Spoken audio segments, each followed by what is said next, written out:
following program is brought to you in compatible color, pioneered and developed by RCA.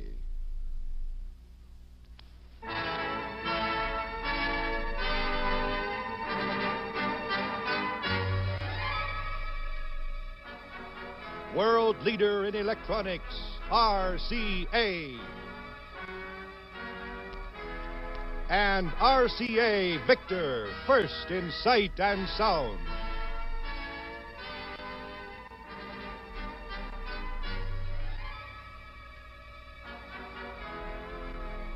The makers of RCA Whirlpool home appliances.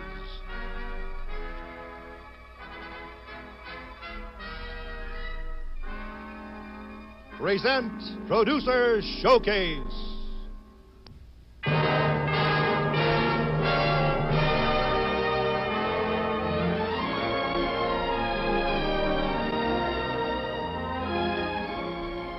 October 15, 1956. Live from New York, Producer Showcase brings you another evening of outstanding entertainment.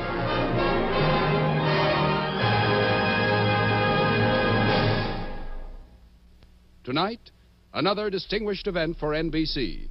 For the first time on television, Producer Showcase presents the unique talent of two-time Academy Award winner William Wyler, Hollywood's most honored producer-director, who gave you such great films as Mrs. Miniver, The Best Years of Our Lives, Roman Holiday, and whose newest motion picture release is Friendly Persuasion. Producer Showcase is proud to present to you William Wyler's production of The Letter by W. Somerset Maugham.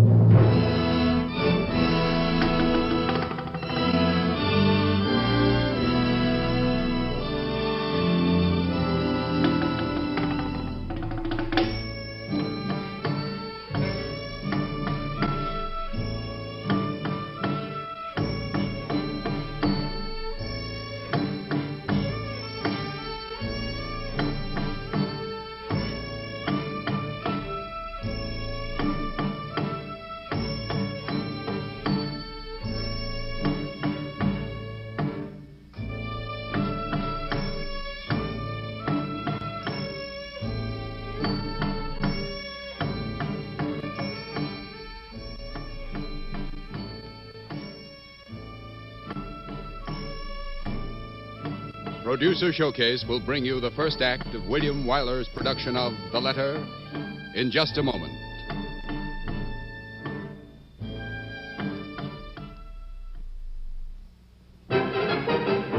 RCA, pioneer, developer of compatible color television, presents a complete new line of big color TV. 10 new big color models, starting as low as $495. First choice in big color, RCA Victor TV. For the price once paid for black and white alone, you can now enjoy both color and black and white on the same set. This picture, in living color, is real as life. Now switch channels. See your favorite black and white programs, too. It's compatible. It's dependable. It's trouble-free. RCA Victor Big Color TV, as low as $495, now at your RCA Victor dealers. And remember, only RCA Victor TV owners can have famous RCA factory service.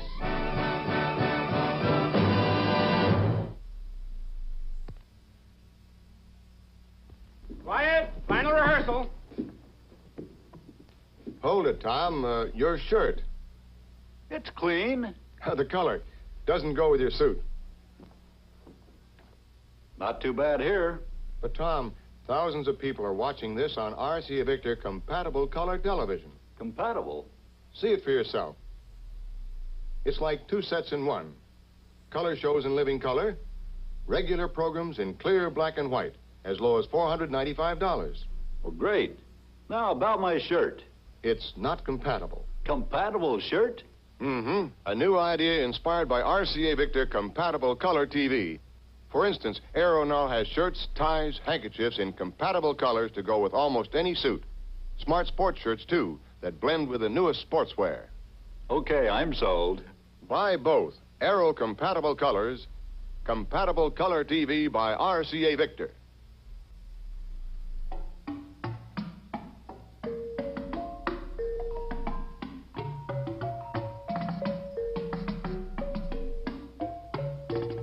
And now, Producer Showcase presents the first act of William Wyler's production of The Letter.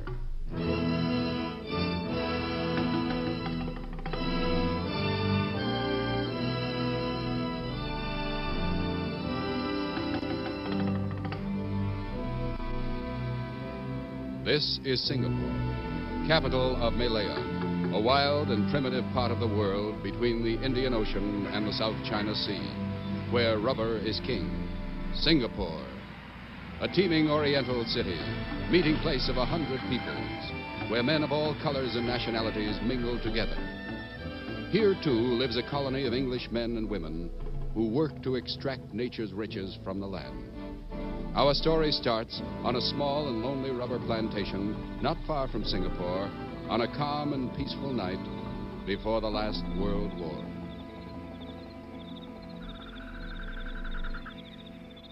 Day and night, the white gold that is rubber drips from the trees.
Mr. Herman.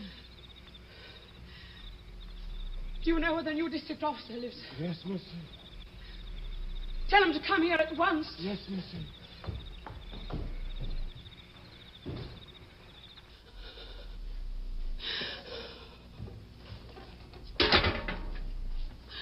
Maybe we bring Boggy in, Missy, and put him in spare room. No, don't touch it. On your way through the village, I want you to telephone my husband in Singapore. He's at the Joyce's house. Yes. What I say? Tell him to come here at once. Tell him there's been a terrible accident.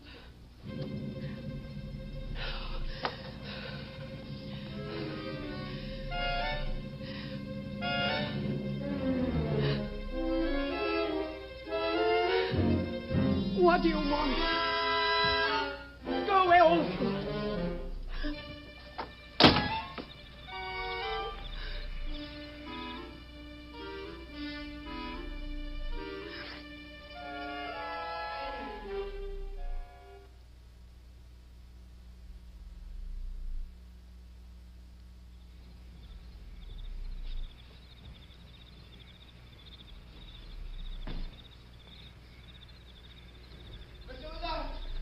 Yes, what is it? I hear a motor car coming up road. Good, that must be Mr. Crosby at last. Mrs. Crosby? Mrs. Crosby, there's a car on the road. There must be your husband. Mr. Crosby, sure, I thought you were never coming. Where is she? She's in her room. She's locked herself in. She wouldn't see me till you came. Leslie.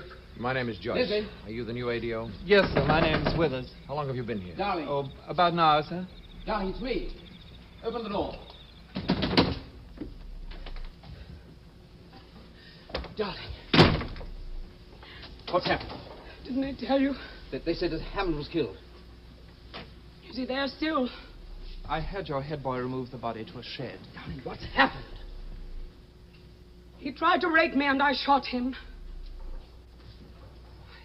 Oh, Robert, darling, I'm so glad you've come.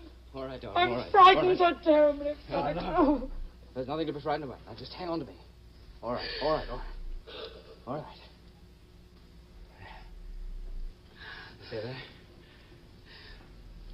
Oh, Mr. Withers, I hope you will understand. I couldn't see anyone until my husband came. Of course I understand, Mrs. Crosby.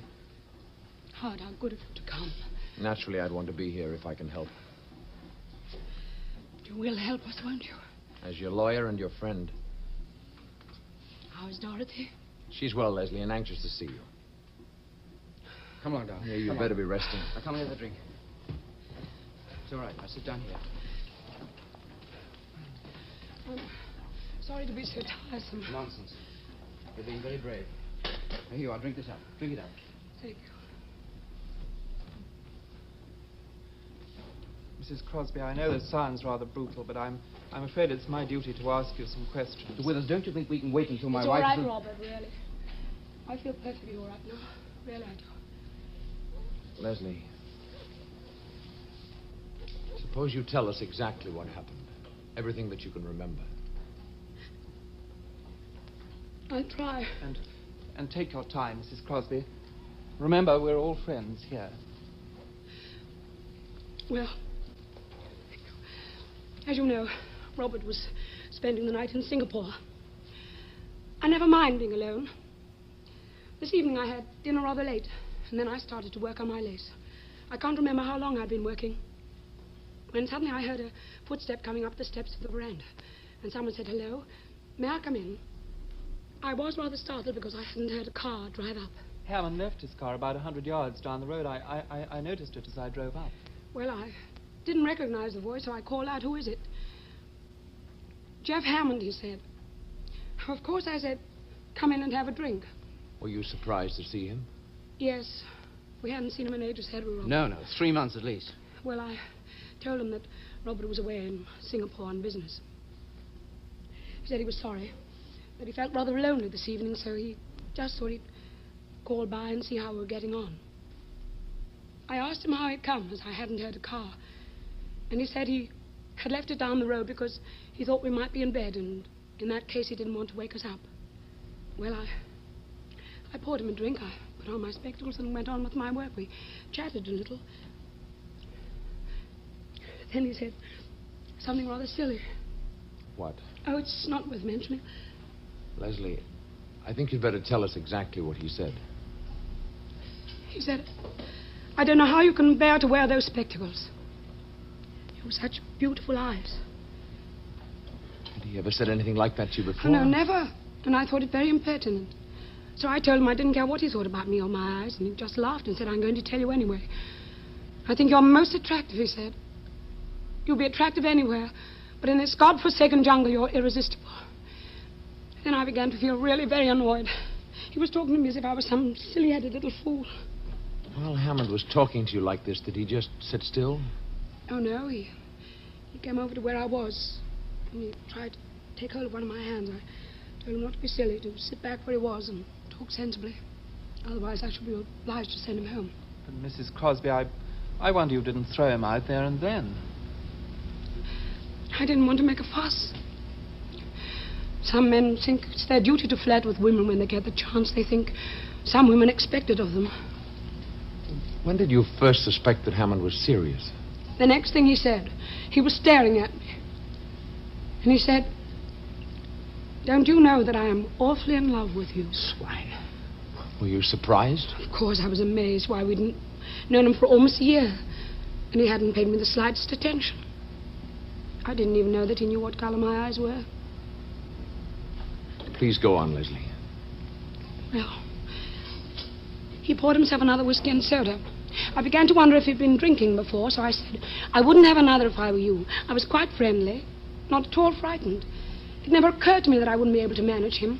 But he emptied his glass and said in a funny, abrupt way, "Do you think it's just because I'm drunk I'm saying all this to you?" So I said, "Well, I hope that it's the nicest explanation." Oh, it's too awful. I'm so embarrassed telling you all this. I feel so ashamed. Howard, is it necessary to go and ask? Leslie, it's for your own good that we know all the facts. Very well. I tried to tell you the rest. I got up from that chair there. I stood here, round about here beside the table. I held out my hand. "Good night," I said. But he didn't move. He just stood there looking at me, and his eyes were all funny. "I'm not going," he said. Then I began to lose my temper. "You poor fool, don't you know I've never loved anyone but Robert in my whole life? Now, if you don't go at once, I shall call the servant and have you thrown out." He just laughed at me. Then out of earshot he said, I tried to get past him to the veranda, but he took my arm and swung me round.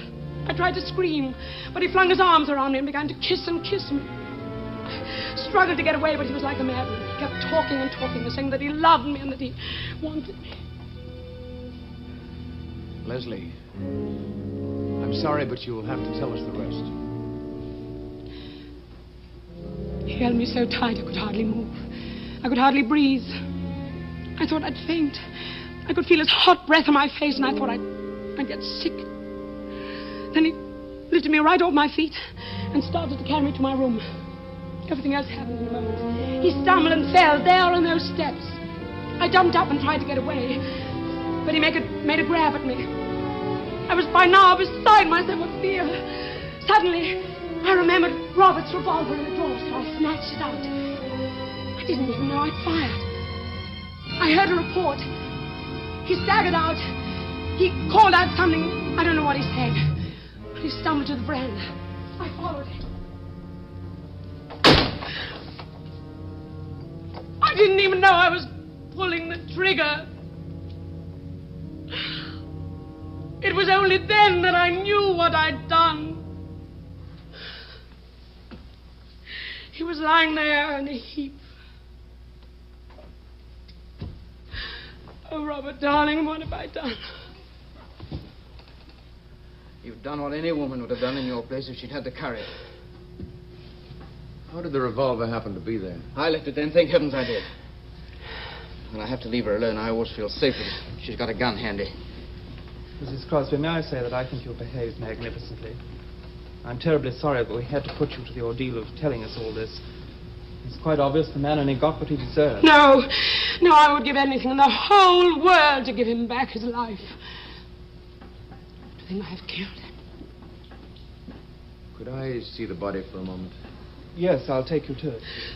You don't want me to come? No, of course not. You stay here with Bob. We shan't be a minute.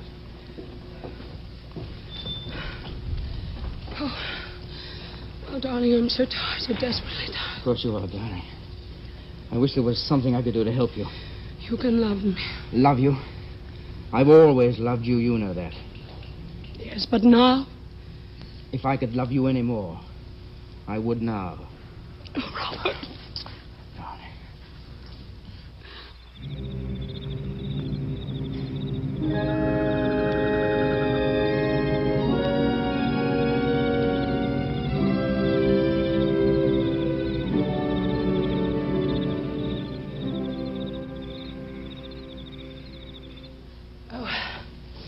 I'm not being a very good hostess, am I?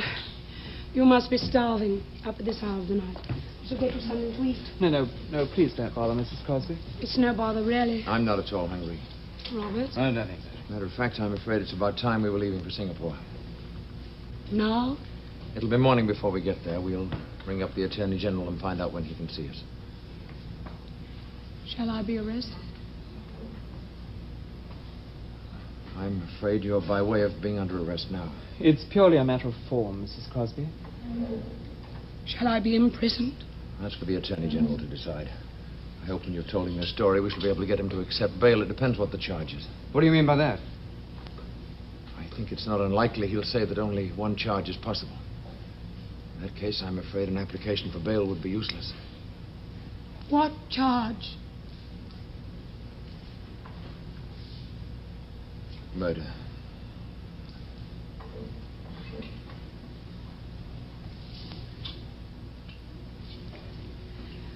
Well, I shall throw a few things in a bag. I shan't be a moment.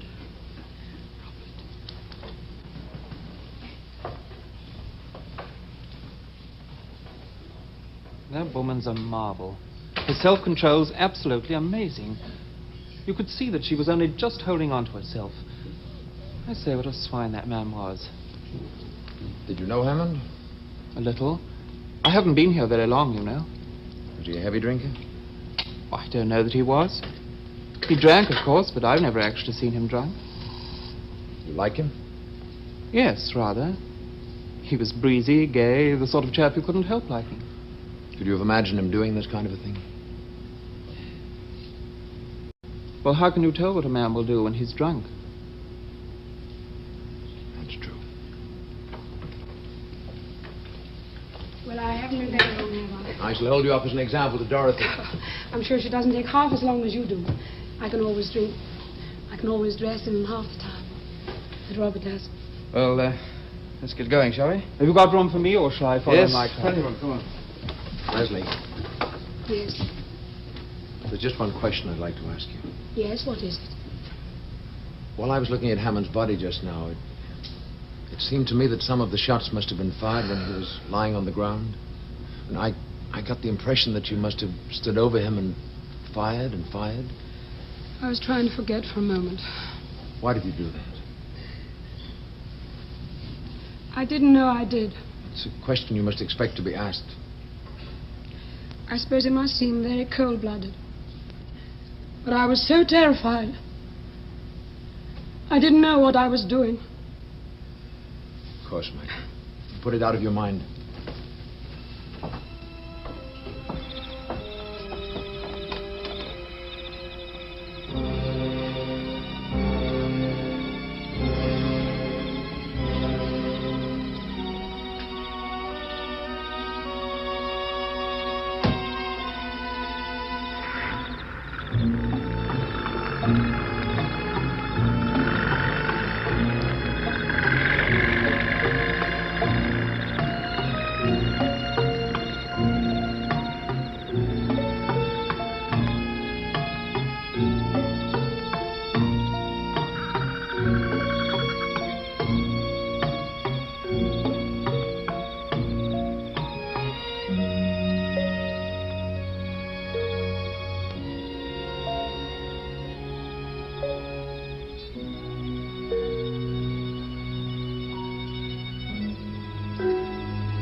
Producer Showcase will return with Act Two of William Wyler's production of The Letter after this message from the makers of RCA Whirlpool Home Appliances.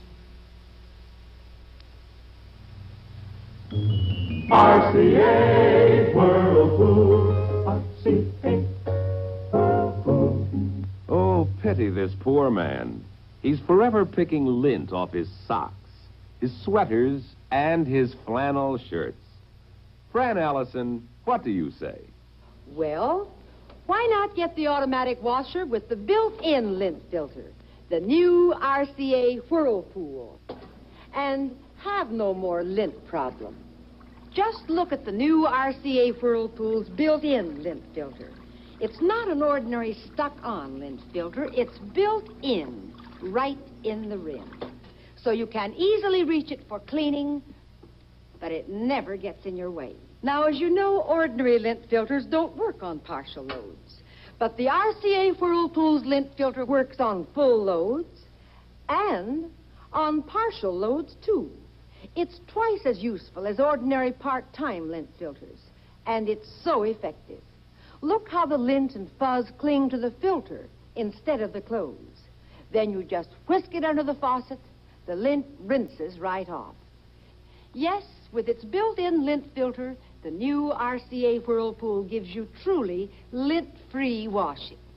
And remember, only the new RCA Whirlpool also gives you 2-speed washing with a second slower speed for delicate fabrics, plus the famous suds miser that saves soap and hot water, as well as the wonderful built-in lint filter.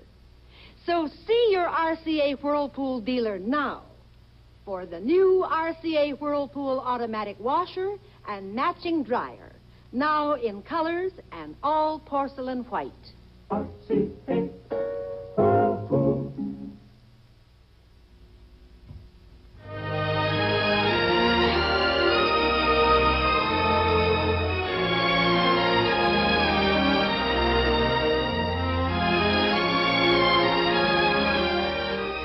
We'll return to Producer Showcase after our stations take 30 seconds to identify themselves. This was the war to end all wars. See The Great War Tuesday.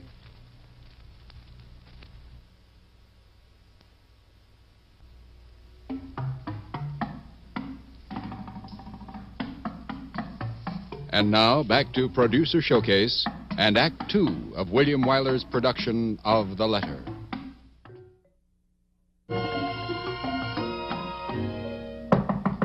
Yes. Mr. Crosby to see you, sir. Now ask him to come in on. Will you come in, sir? Thank you. Oh, Bob, sit down, won't you? If I can be of any assistance, I shall be within call. Not at the moment, Arn. Arn's been a lot of help on the case. He finds out everything. He's the perfect confidential client. The only trouble is that once he's learned my business, he's set up a business in opposition. Well, how's everything going? Everything's fine, Bob. As a matter of fact, she's much better than you are. Funny thing, you've taken it so much harder. Leslie hasn't turned a hair. She's worth 10 of me. I don't mind telling you I'm just about all in. Tried to work, you know, but it's just no good. Stake can go to blazes for all I care. I hate the house and every tree on it. Bob, why don't you stay with us for the night? We'll see you get a good night's rest. Well, thanks. I think I will if you can put up with me. Haven't closed my eyes for the last 3 nights. You better get some sleep and get out of these clothes before Leslie sees you. We don't want her to have to cheer you up. Yeah, got some pluck, hasn't she? Why do they have to keep her in that filthy prison all this time? Bob, they had no choice. Anyway, it'll all be over tomorrow. Then the whole thing's a farce, isn't it? Why do they have to put her through the ordeal of a trial? Bob, she admitted killing a man. In a civilized community, a trial is inevitable. She shot him like you'd shoot a mad dog. You don't have to convince me, Bob. Now, will you stop worrying about the trial? That's your lawyer's job. I'm sorry. I know you're busy. I'm very grateful to you. So long, Bob. Bye. Bring your things over as soon as you can. Yes, I will. Thanks. Come in.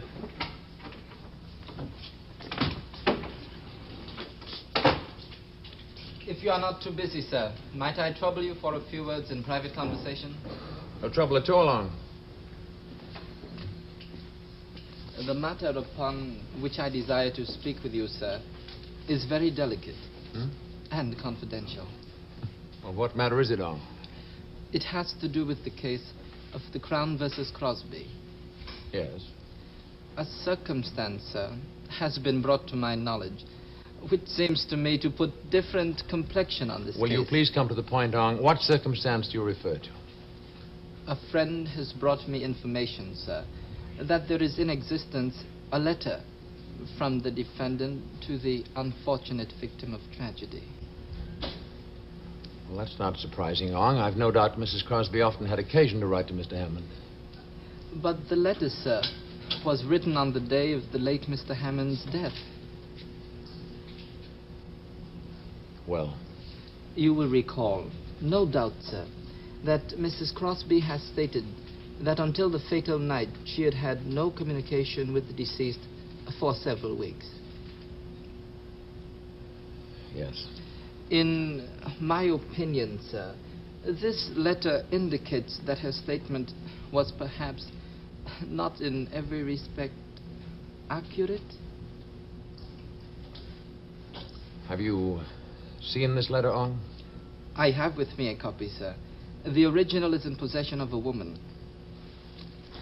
She happens to be the Chinese woman Mr. Hammond had a relationship with.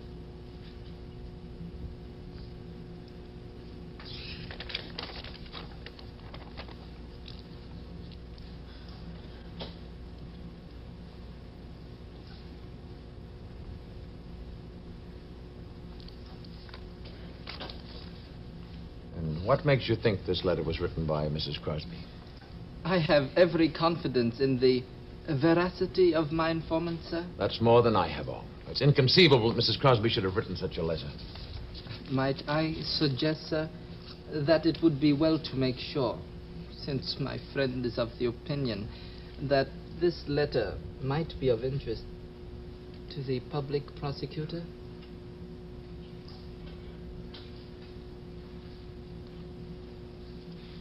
I'll give the matter my consideration, Ong. Very good, sir. Do you wish me to make communication to my friend? You might keep in touch with him. Thank you, sir.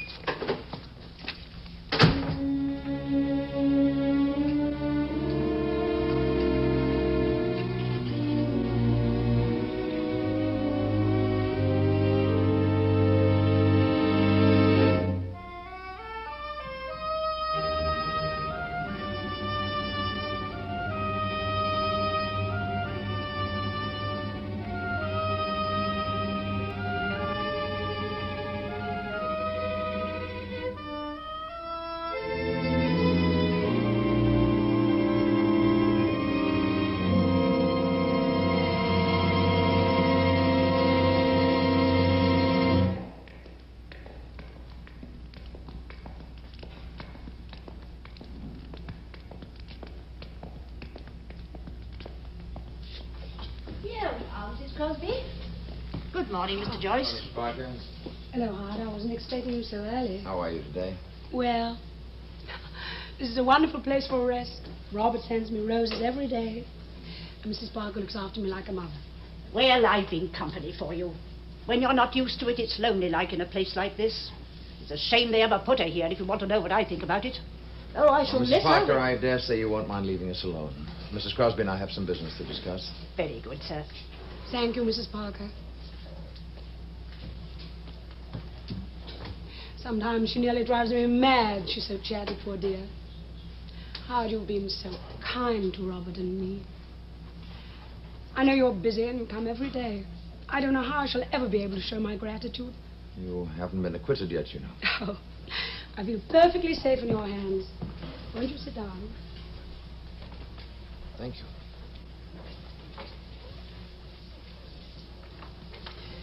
Of course, I'm not exactly looking forward to the trial.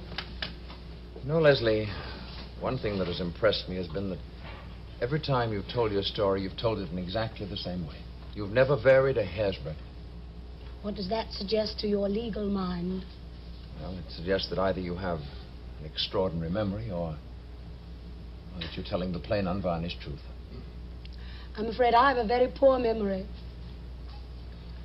I suppose I'm right in thinking that you had no communication with Hammond for several months before that night.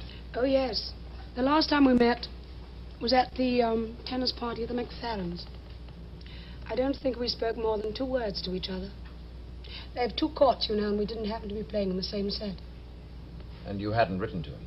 Oh, no. There's nothing I should write to him about except to ask him to dine or play tennis, and I hadn't done either for months. At one time, you'd been on fairly friendly terms with Hammond, hadn't you? How did it suddenly happen that you stopped asking him to things? Oh, one gets tired of people. We never had very much in common. You're quite certain that's all? Well, I had heard about that Chinese woman. You never mentioned that. It wasn't a very pleasant thing for me to talk to you about. I knew you were bound to find out for yourself sooner or later. Under the circumstances, it wouldn't be very nice of me to tell you about his private life. What was she like? Horrible. Painted and powdered, covered with chains and bangles and pins. Oh, not even young. And it was after you found out about her that you stopped having anything to do with Hammond? Yes. Leslie, I think I should tell you that there is in existence a letter in your handwriting to Jeff Hammond. Oh? Of course. When he came here first, I used to send him little notes asking him to dine or play tennis or get me something in Singapore when I heard he was going into town. This letter asks him to come and see you because Robert was going to be away. Oh, but that's ridiculous. I never did anything of the kind. Perhaps you'd better read it for yourself.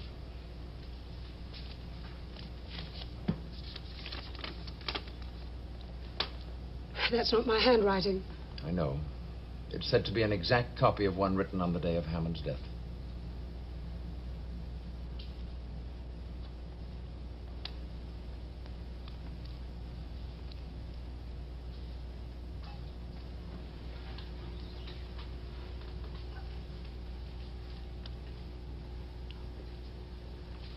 What does it mean?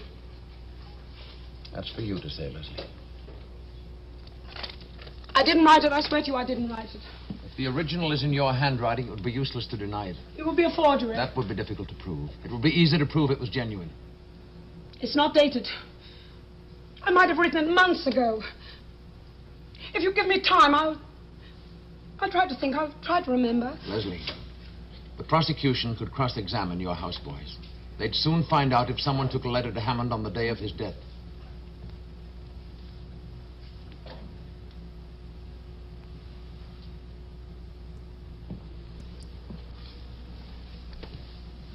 I swear to you that I did not write that letter.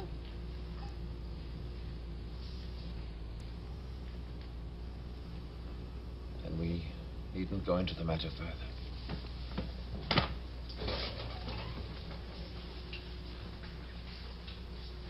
If the person who has the letter sees fit to place it in the hands of the prosecution, you'll be prepared.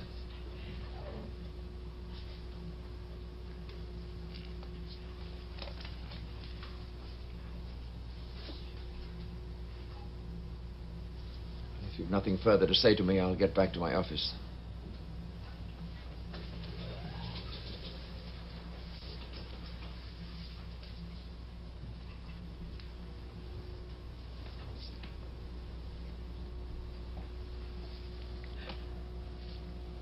Wait.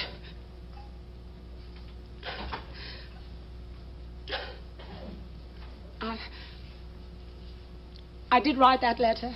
Then why didn't you mention it? I was afraid to. I thought none of you would believe my story if I admitted having invited him to come to my house.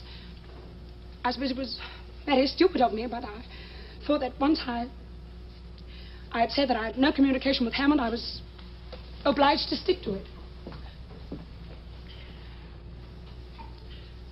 And you'll be called upon to explain why you asked Hammond to come and see you while Robert was away.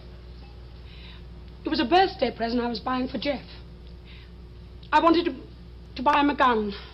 I'm awfully stupid about sporting things. I wanted to talk to Jeff Hammond about it. I wanted him to order me one. Perhaps you've forgotten what's in the letter.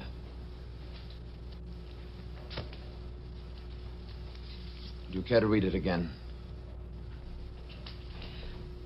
No, I don't want to.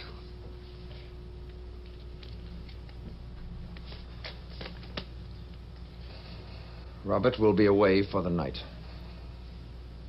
I absolutely must see you. I'm desperate, and if you don't come, I won't answer for the consequences. Don't drive up. Leslie.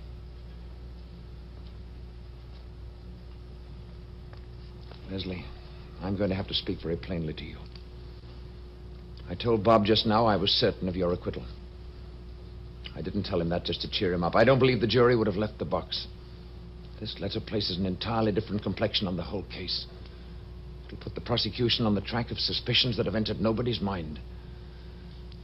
I won't tell you what I personally thought when I read the letter. It's the duty of counsel to defend his client, not to convict her even in his own mind. I don't want you to tell me anything but what is needed to save your neck.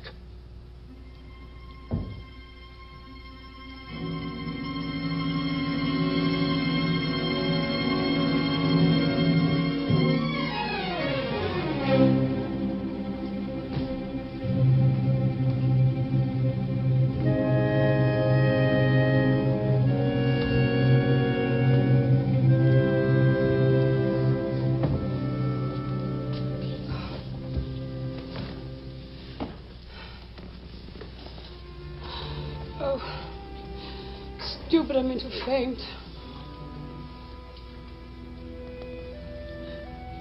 I'm afraid I made rather a mess of things. I'm sorry. For Robert, not for me. You've mistrusted me from the beginning.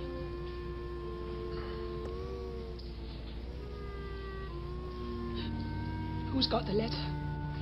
Chinese woman.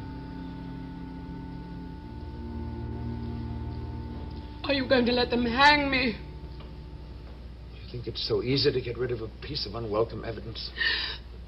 Surely nothing would have been said to you about the letter if they weren't quite prepared to sell it. That's true. But I'm not prepared to buy it. But it wouldn't be your money, Robert. I wasn't thinking about the money. I don't know whether you can understand this, Leslie, but I've always looked upon myself as an honest man. What you're asking me to do is no better than suborning a witness. Do you mean to say that you can save me and you won't? How can you be so cruel? Cruel? You must be insane, Leslie. A lawyer has a duty to his profession as well as to himself.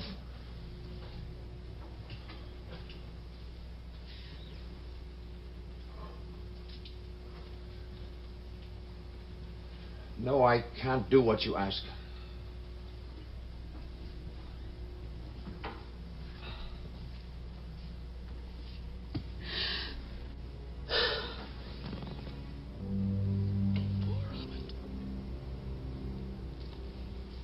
He's never hurt anyone in his whole life. He's so kind, so good, so simple. He trusts me. He really trusts me. I mean everything to him. Everything in this whole world. And this will ruin his life. I know what you're thinking. You despise me. You think that Robert is well rid of me if they do hang me. I don't despise you. It isn't important what I feel about you, don't you understand? Oh, Howard. Howard, you will save me. You will. Please. Do what I can for you.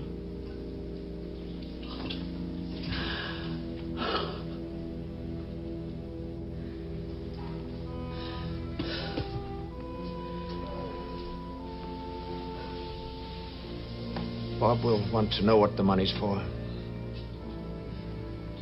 Would it be a very large sum? I imagine the woman who has the letter has a pretty shrewd idea of its value. You won't have to show the letter to Robert, will you?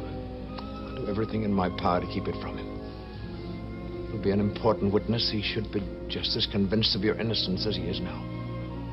And after the trial, try to save your life. What if Robert loses his faith in me? He loses everything. Strange. A man can live with a woman for years and not know the first thing about her.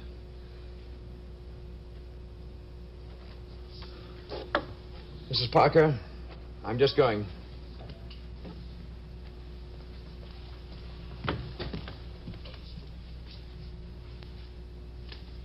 Gracious!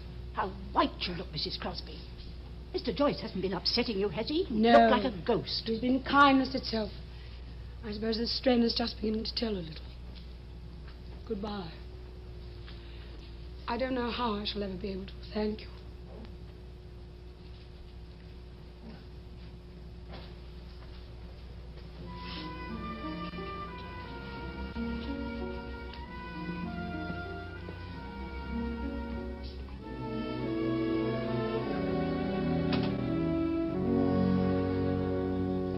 Mr. Joyce will be busy today and tomorrow. He won't be able to see anyone until after the trial. Yes, sir. Yes, sir. Hello, any calls? Mr. Reed of Reed and Pollock brought this deposition, sir. He'd like to have an appointment next Monday afternoon at 3. That's all right, Ong. Thank you very much. Is there anything further you wish me to say to my friend? Your friend? About the letter, sir. Oh, yes, Ong. I spoke to Mrs. Crosby about it. She denies having written anything of the sort. It's obviously a forgery. In that case, there would be no objection if my friend delivered the letter to the public prosecutor? No. No, none at all.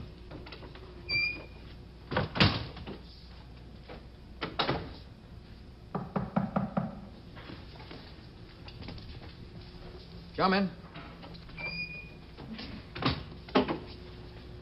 Excuse me, Mr. Joyce. Yes, Ong. But from my study of the case, sir, I believe that if we could induce my friend to deliver the letter into our hands, it would save a great deal of trouble.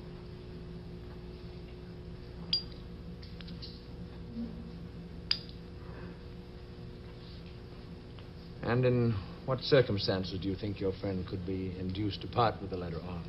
My friend does not have the letter, sir. The Chinese woman has it. She did not know its value until my friend told her. And what value did your friend put on the letter? $2,000, sir. $10,000. And why not 50? Why not 100? For the reason, sir, that Mr. Crosby has in the bank of the British Malaya Company in Singapore a savings account in the amount of $10,652, sir. Tell your friend to go to the devil. But, Mr. Joyce, the woman does not want to sell the letter, sir. My friend took a long time to persuade her. $10,000 is a lot of money, Ong. Just to save some trouble. Yes, sir.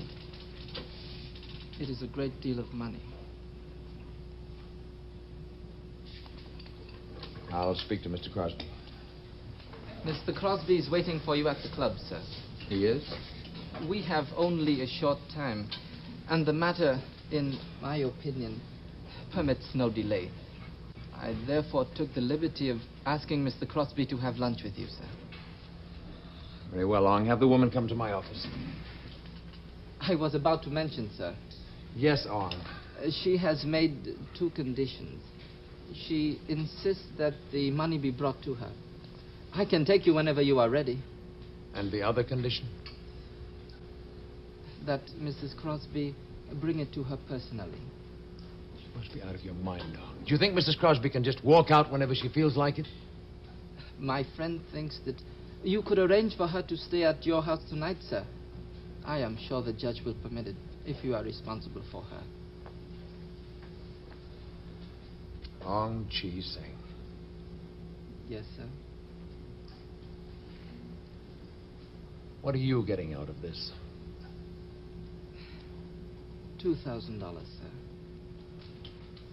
And the satisfaction of being of service to you and our client.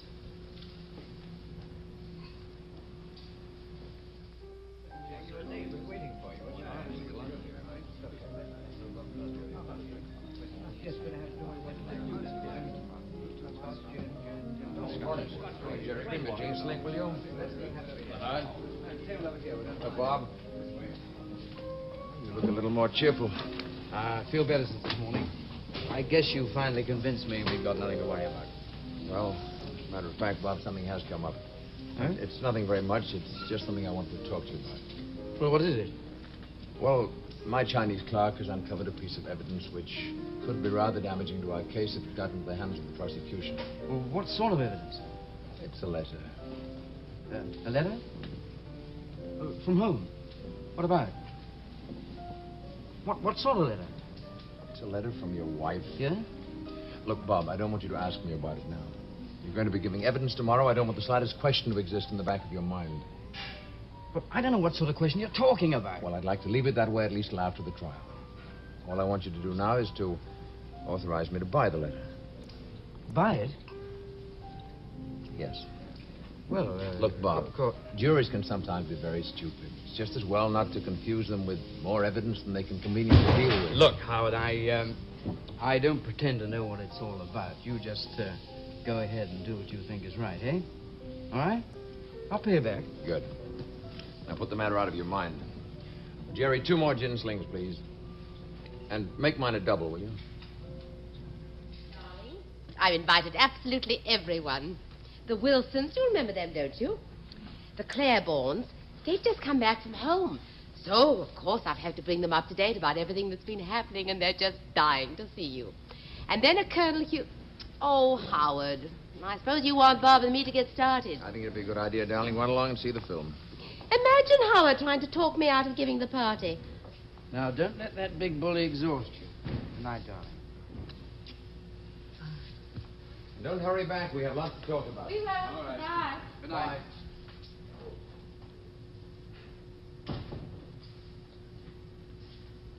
Where do we have to go? The Chinese Quarter. Hong Chi Seng will take us. He'll be here soon. I've always wanted to visit the Chinese Quarter. I hear it's a bit creepy.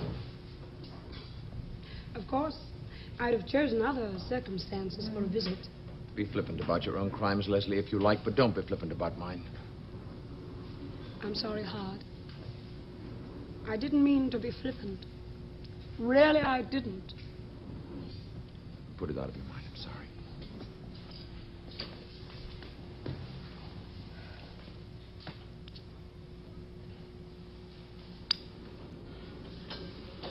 How did you happen to take up that lace work? Oh, I wanted something to do. I find it soothes me. You mean it takes your mind off other things? Is that a legal question? You're not an ordinary client, Leslie.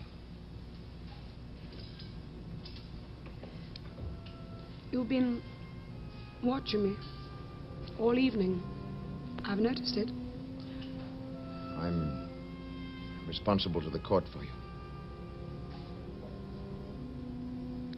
It isn't that. You've been, what?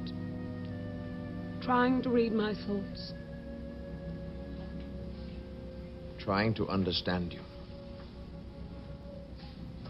Why? Because I'm so evil?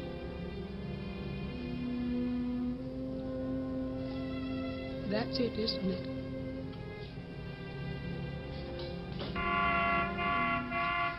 That must be Ong. We'd better be leaving.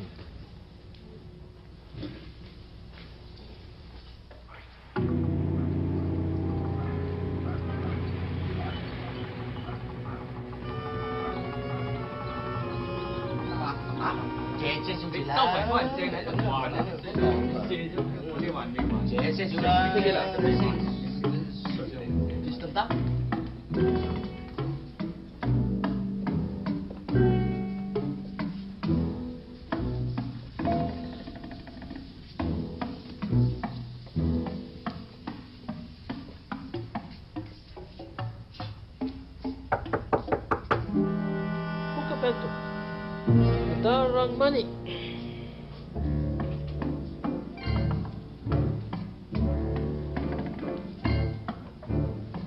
Selamat malam. Hi, hi. This is Chang-hee, sir. Does he speak English? Me speaking very good English. How you do, sir? Good evening. You please to sit down? We'll only stay a few minutes. I suppose you know what we've come for, Chung-hee. Have you got the letter? Oh, women have got. Where is she? Oh, she come. Why isn't she here? Oh, she here all right. She wait till you come. See? Kasi ata adarang putay Missy Senny. Lady, please to have a chair. Me, general dealer. Maybe you like to see Swata silk, no? No. Oh, you like to see Jay? Me sell you string #1 quality. Very nice present for your Missy. I only want to see what we came for, Jimmy.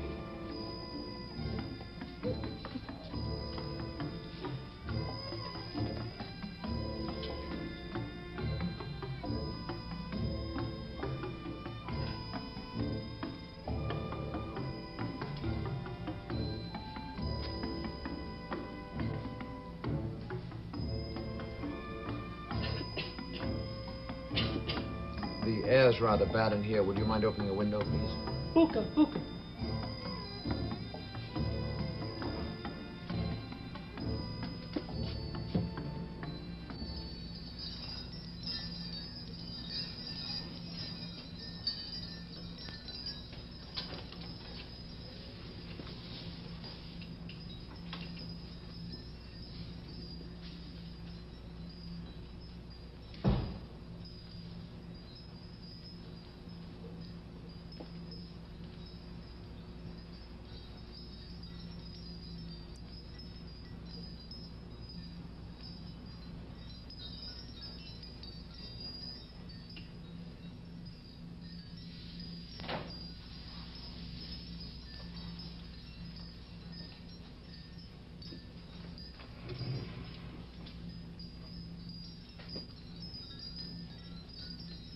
The lady speaks only Malayan Chinese, sir.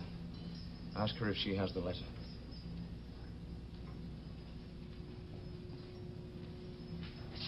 Ne Yao Feng Sung Ma. Yes, sir. Well, where is it? What is she waiting for?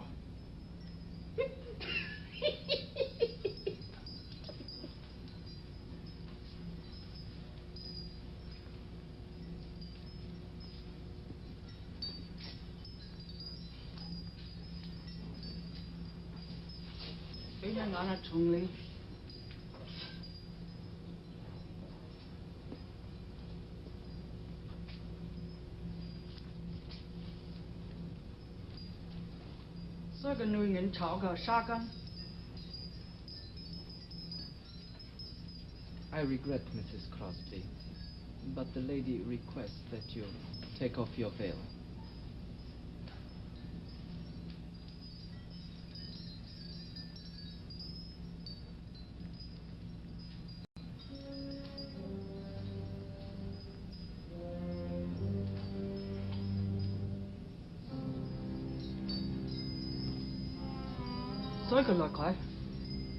Ho, ham khoi ham lai. Mrs.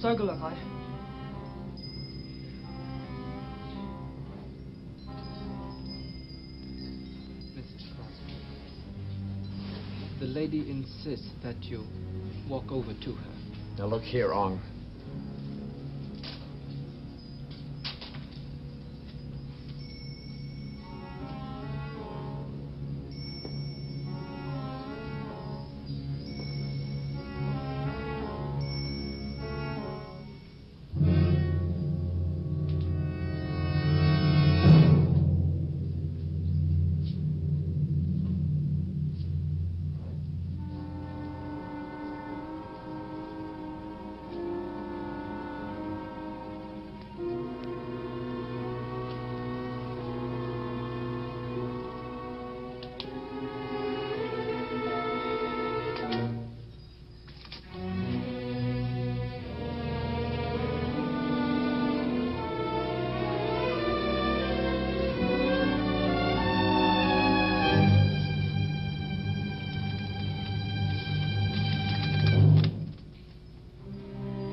Producer Showcase will return with Act 3 of William Wyler's production of The Letter in just a moment.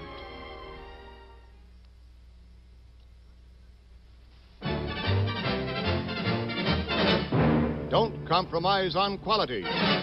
When you want TV you can carry, insist on RCA Victor, the portable with big set performance. Sharp, clear pictures. Choose RCA Victor for lightness, too. Small enough to carry anywhere. The Sportster, only $129.95. For just a few dollars more, the Wayfarer, with a built-in antenna.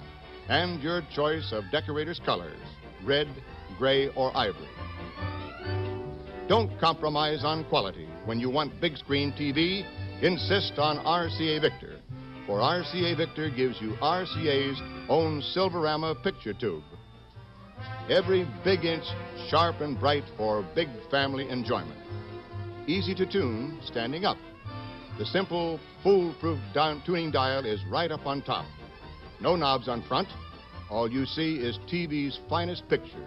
The Dixon, only $219.95. Don't compromise on quality when you want TV that swivels. Insist on RCA Victor. For RCA Victor gives you fine furniture, plus TV's best picture and sound, that turn together to face you wherever you sit. The Enfield, only $299.95. The finest television deserves the finest care. RCA Factory Service. Don't compromise on quality. See your RCA Victor dealer.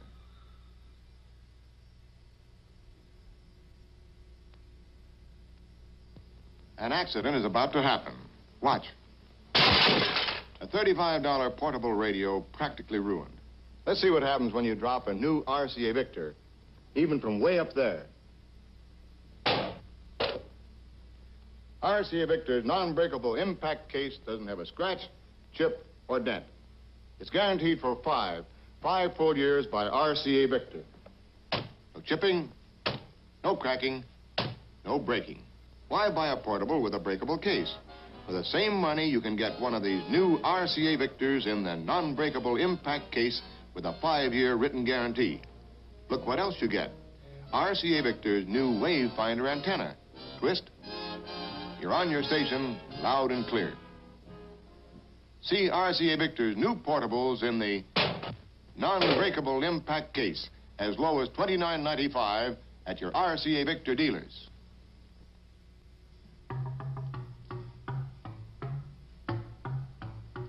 And now, Producer Showcase presents the third act of William Wyler's production of The Letter.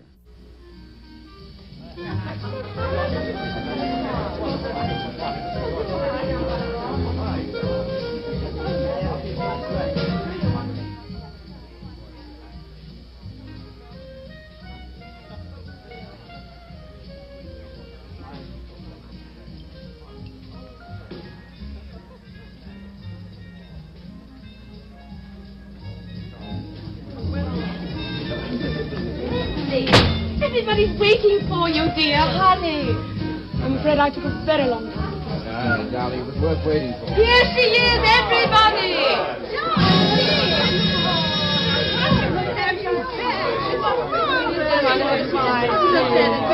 Come on, dear. I want you to be happy.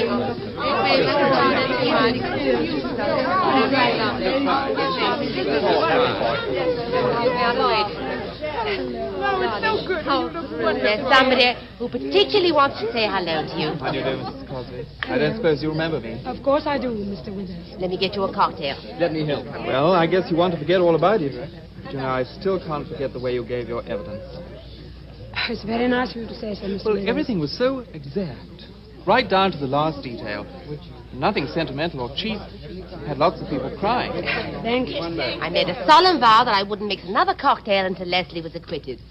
So if these aren't up to my usual standard, just remember it's because I'm out of practice. You excuse me a moment. Well, here's to your very good health, Mrs. Crosby. Andrews. Darling, you feeling neglected? No, just resting. I don't mind confessing that you made a rather good speech, Howard. Thank you for that. Don't you think word. so, Bob? Though I think you might have been a little more impassioned without hurting yourself. I don't know. I think it was the fact that he was so cold and businesslike and impersonal that absolutely hypnotized the jury. You know? Here's to the jury, the good old jury. Yes, you've been thinking that toast for quite some time now. Well, there were 12 of them. I'm only up to number 8. I've still got 4 to go. Excuse me, darling. Number 9. Leslie, dear, what do you think about Howard's performance? After all, he's your lawyer. Oh, I shall never be able to repay his kindness. There, darling. That should be praise enough. I shall never forget the shout that went up when the jury came in and said, not guilty. Neither shall I. Mrs. Crosby, may I have the pleasure of the first dance? Mrs. Joyce, would you like to dance? Thank you, I'd love to.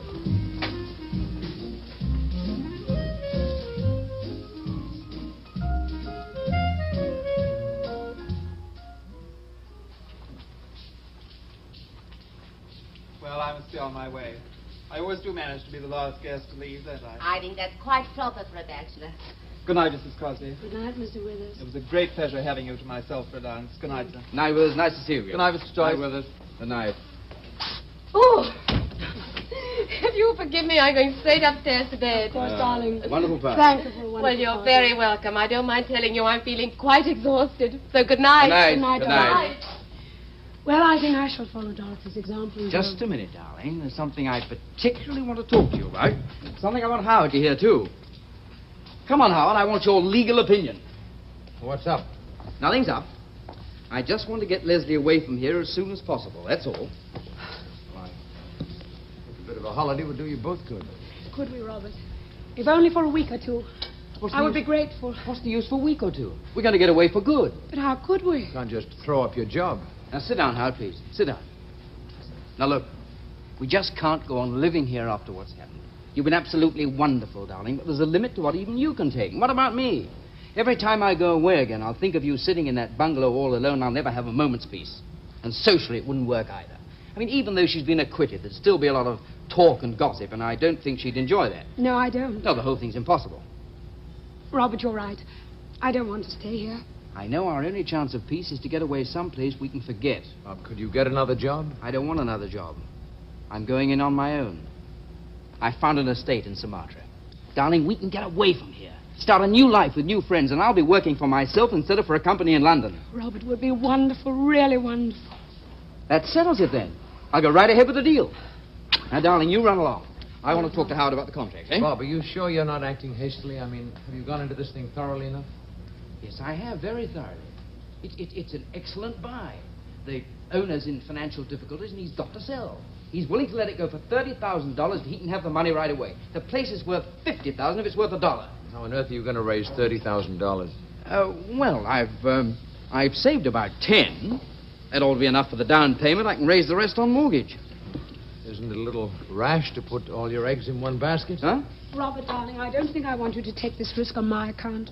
I shall be all right here. Really, darling, I shall. Nonsense, darling. You just said you wanted to go. Well, perhaps it wouldn't be right to run away.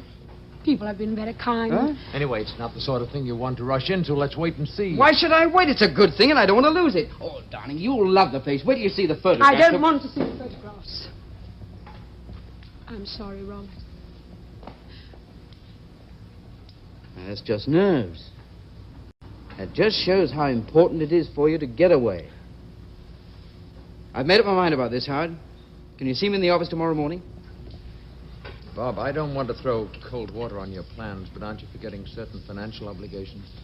I mean, hasn't it occurred to you that your expenses of what we've been through will be pretty heavy? Oh, you mean your legal expenses? Well, I know you lawyers are robbers, I'm but... not going to charge you anything for my services, Bob. We'll put that down to friendship.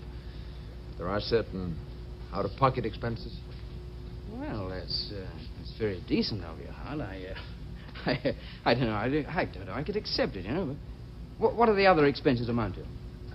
The principal item is that letter of Leslie's I mentioned. Oh, yeah, the letter. Yeah, that's right. Yeah, I'd forgotten Do about we that. have to go You into all that now? Can't that wait for some other time? Not if Bob is set on buying this estate. Well, I certainly am. I had to pay a great deal of money for that letter, Bob. You did? Oh, well, if you thought it was so necessary, I'm not going to grouse. How much was it? $10,000. You're joking. $10,000? Why, you must have been mad. You may be sure I wouldn't have given that if I could have got it for less. But that's every cent I got in the world. Why didn't you let them bring the letter in and explain it to the jury? I didn't dare, Bob.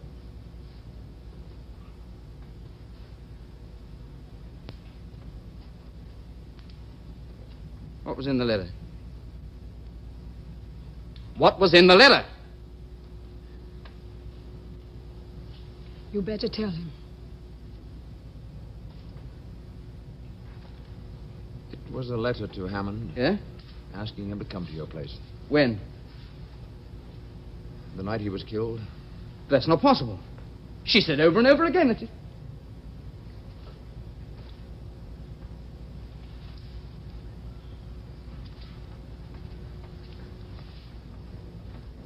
Why did you ask him to come to our place? I wanted him to help me buy you a birthday present. A birthday present? Why Hammond, of all people? Yes, I wanted to buy you a gun. He knew all about that sort of thing. You knew I was buying a gun from Cameron. How should Why I know should you were want to give buying me a gun? Because I told you. I forgot. I can't remember everything. You hadn't forgotten that. What do you mean, Robert? Why are you speaking to me like that?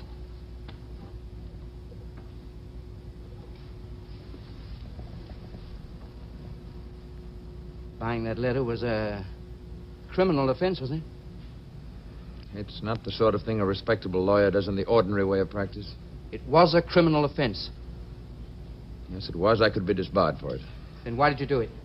You of all people. What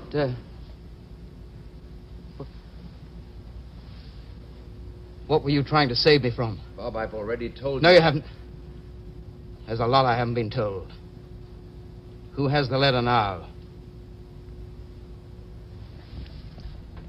Have you got it? Yes. Where is it? It's not your letter or mine, Bob. I gotta pay $10,000 for that letter, and I'm gonna see it. Let him see it.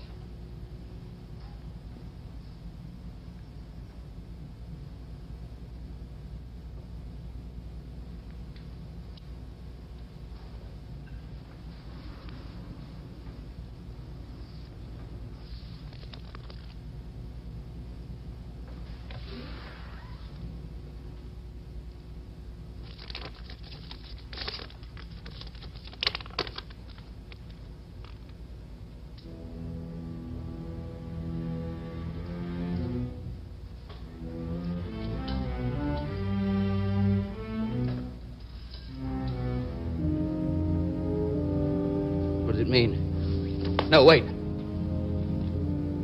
What does it mean? It means that Jeff Hammond was my lover. He'd been my lover for almost a year. We used to meet constantly. Once or twice a week at least.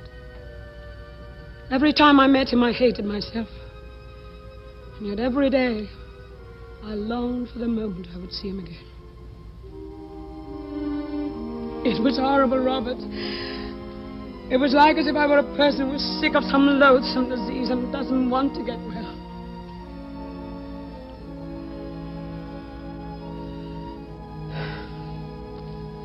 Then, a few months ago, it changed toward me. At first, I didn't know what was the matter. Then I heard about that Chinese woman. But I couldn't give him up. I sent for him. You've read the letter. I told him I knew about her. At first he denied it. But I made a scene. I begged him to give her up. Begged him and begged him. Begged him to love me. I even threw myself at his feet. And he turned to me. And he told me he was tired of me. Sick and tired of me. That the only woman who ever meant anything to him in the whole world was that other woman. He went to go. And he told me that I would never see him again. I got your gun. And I fired. I fired and fired and fired.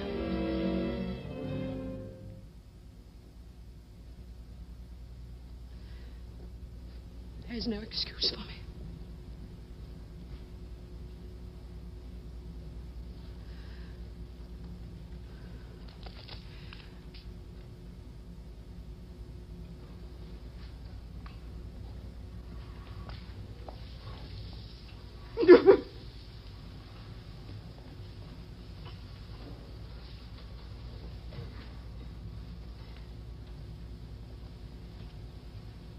sorry.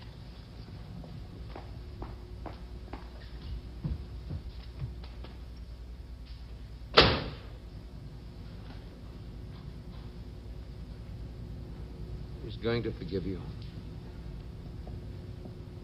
Yes. He's going to forgive me.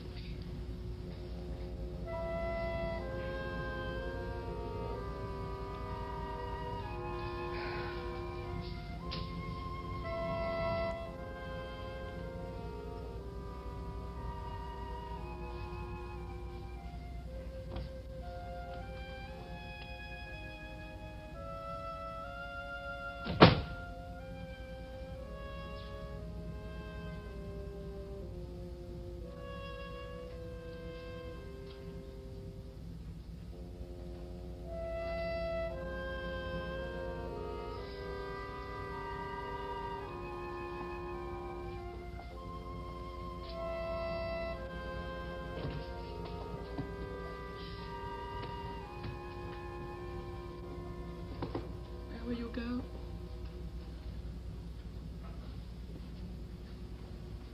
Tell Howard I'll be in touch with him. Robert? It's no use, is it? I can't ask you to forgive me. Can I?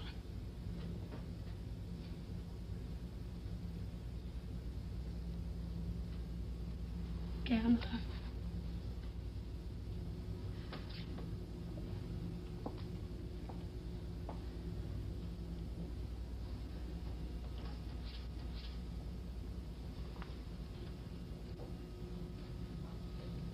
If I had a chance to try again,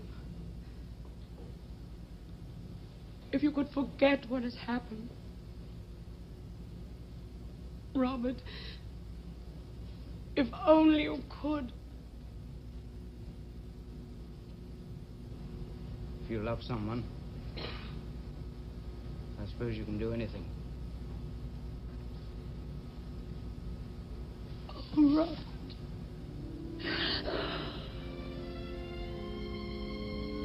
What about you? Can you go on? I'll try. I'll really try. That's not what I'm asking. I'll do everything in the whole world to make you happy. It's not enough. Tell me, now, at this moment, do you love me? Yes, I do. I do love you, Robert. No! No, I can't! I can't! I can't! I still love him! Oh, the man I killed.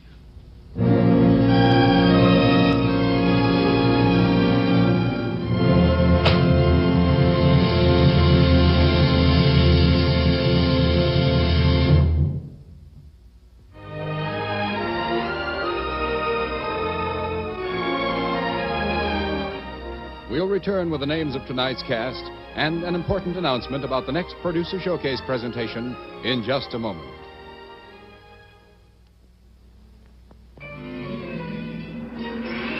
New sensations in sound by RCA Victor. New high-fidelity Victrola phonographs by RCA Victor.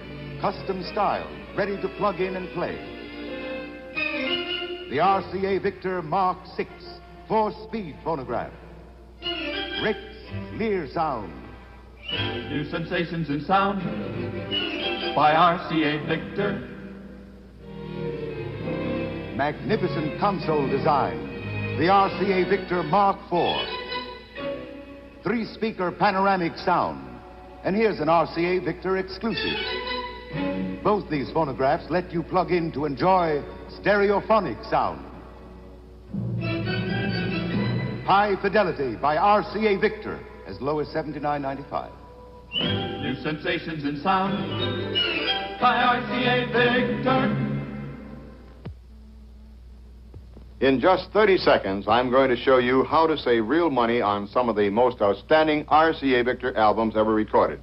Save money on dazzling pop albums like Paris, The Sounds, The Sights with the Malacrino Orchestra, Calypso, a West Indian collection by Harry Belafonte. Save money on fabulous Red Seal albums like Scheherazade with Morton Gould and his orchestra, Offenbach in America with Arthur Fiedler and the Boston Pops. And here's the big news. Repeated by popular demand, it's the RCA Victor Save on Records coupon book. Yours for just $3.98 at your record dealers. It entitles you to any three $3.98 RCA Victor albums free. There's no obligation. It saves you $24 on future record purchases. And you purchase only the albums you want in your choice of long play or 45 extended play.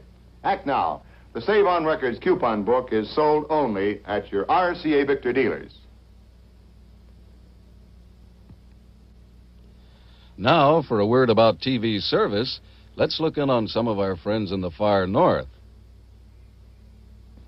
Anywhere you go, people know that the world's finest television is RCA Victor television. But even in an igloo, things can go wrong.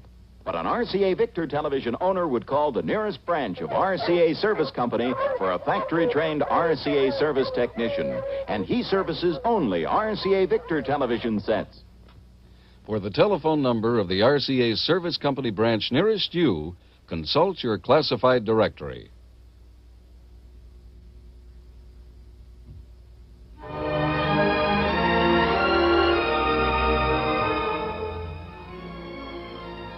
Siobhan McKenna is currently starring in St. Joan at the Phoenix Theater in New York.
Rebel, a 20th Century Fox CinemaScope production.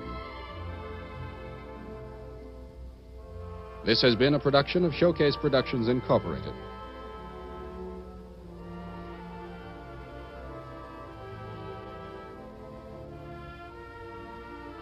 On November 12, Producer Showcase next presents the television treat you've all been waiting for, an original musical based on Jack and the Beanstalk, with book and lyrics by Helen Deutsch and music by Jerry Livingston, and an all-star cast including Celeste Holm as Mad Meggie, Cyril Richard, Peggy King, Arnold Stang, Billy Gilbert, and Joel Gray.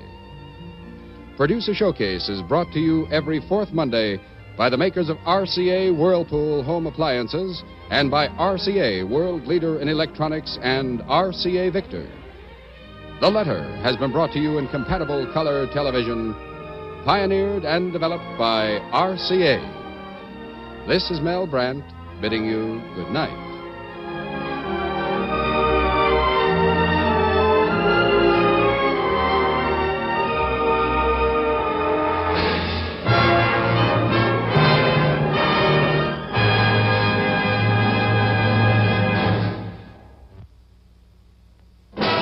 This was to have been the war to end all wars. See the Project 20.